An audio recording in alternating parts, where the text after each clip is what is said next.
خواجہ تو سادات میں سے ہیں، بولو سبحان اللہ، اہل بیت میں سے ہیں۔ اچھا اہل بیت، اگر اہل بیت میں سے کوئی ولی بن جائے تو اس کی شان کیا ہوتی ہے؟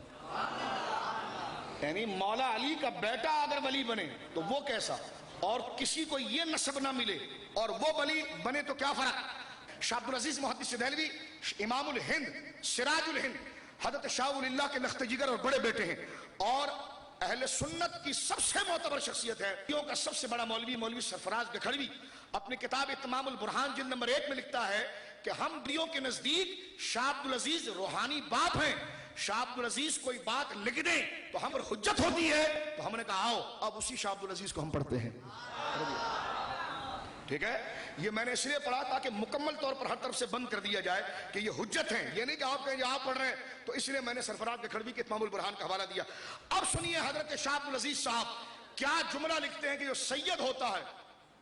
تو اللہ رب العالمین اس کو ولایت کیسے عطا فرماتا ہے۔ شیعوں کو جواب دیتے ہوئے آپ نے کتاب لکھی تو تحفہ سنہ شریف، انہوں نے تانا دیا حضرت شاہ صاحب کو کہ تم اہل بیت کو کیا تسلیم کرتے جو ہم کرتے ہیں، تو شاہ صاحب نے منہ توڑ جواب دیا کہ تم نے اہل بیت کو سمجھا کہاں ہے؟ تم اگر اہل بیت کو سمجھتے تو کوفے کے اندر دروازے بند نہ کرتے، تم اگر اہل بیت کو سمجھتے تو قرآن کو تحریف اور حضرت علی کی امامت کو مشکوک کر کے ابو بکر کی اولیت کا انکار نہ کرتے۔ فرمایا اہل بیت کے ماننے والے سنی ہیں۔ اب سنیے شاہ صاحب اہل بیت کے بارے میں کیا لکھتے ہیں، اور حضرت خواجہ صاحب اہل بیت میں سے ہیں کہ اہل بیت کو اللہ نے ولایت کیسے عطا فرمائی ہے۔ حضرت خواجہ کہ حضرت امیر و ذریت طاہرہ پورا تمام امت برمثال پیراں و مرشداں می پرسند و امور تکوینی آرا بعیشہ وابستہ می دانند و فاتحہ و درود و صدقات و نظر و منت بنام عیشہ رائج و معمول گریدہ چنانچہ بجمیع اولیاء اللہ ہمیں معاملہ است۔ یہ عبارت ہے، یہ علمہ کیا ہے کو جواب دیتے ہوئے حضرت شاہ عبدالعزیز محدث دہلوی رحمۃ اللہ علیہ جو امام احمد رضا کے پیدا ہونے سے کئی دہائی پہلے انتقال کر گئے ہیں، حضرت شاہ ولی اللہ کے بیٹے لکھتے ہیں کہ حضرت امیر یعنی حضرت علی و ذریت طاہرہ،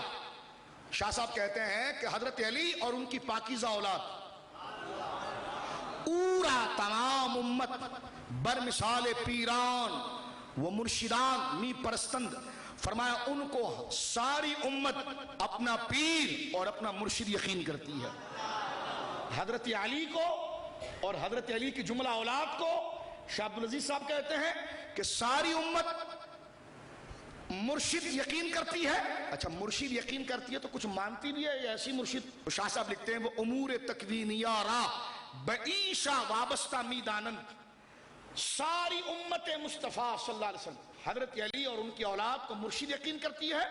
اور ان کے ہاتھوں پر کن کی طاقت مانتی ہے، اور میرے خواجہ صاحب بھی اہل بیت میں سے، ٹھیک ہے۔ اور آگے لکھتے ہیں فاتحہ و درود، یہ کہتا ہے کہ امام محمد رضا نے فاتحہ نکالے ہیں، یہ فاتحہ کی باتیں بریلی سے آئی ہیں، یہ نظر و نیاز کی باتیں بریلی سے آئی ہیں۔ میں نے کہا بریلی نہیں پڑھ رہا، دہلی کے تاجدار کو پڑھ رہا ہوں، امام اہل سنت کو پڑھ رہا ہوں۔ وہ فاتحہ و درود و صدقات و نظر و منت، لفظ دیکھیں، فرمایا کہ ان ولیوں کے لیے فاتحہ بھی کرتے ہیں، صدقات بھی کرتے ہیں، نظر و منت بھی کرتے ہیں۔ نظر و منت کیا فرماتے ہیں؟ نظر و بنام عیشہ رائج و معمول گریدہ کا مانتے نہیں، بلکہ سنیوں کا تو یہ طریقہ ہے، کہتے ہیں سنیوں کا یہ طریقہ ہے کہ اہل اللہ کی نظر ماننا اور ان کی شان کو بیان کرنا، یہ سنیوں کا، بولیے سنیوں کا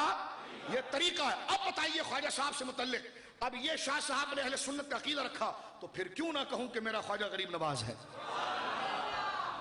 کیونکہ اس حوالے سے واضح ہوا کہ خواجہ غریب نواز سادات میں سے حسنی حسینی ہے، اور شاہ صاحب نے اصول لکھا ہے کہ جو حسنی حسینی سادات ہوتے ہیں ان کے ہاتھ میں کن کی طاقت ہوتی ہے، ان کی نظر و فاتحہ ہوتی ہے، تو الحمدللہ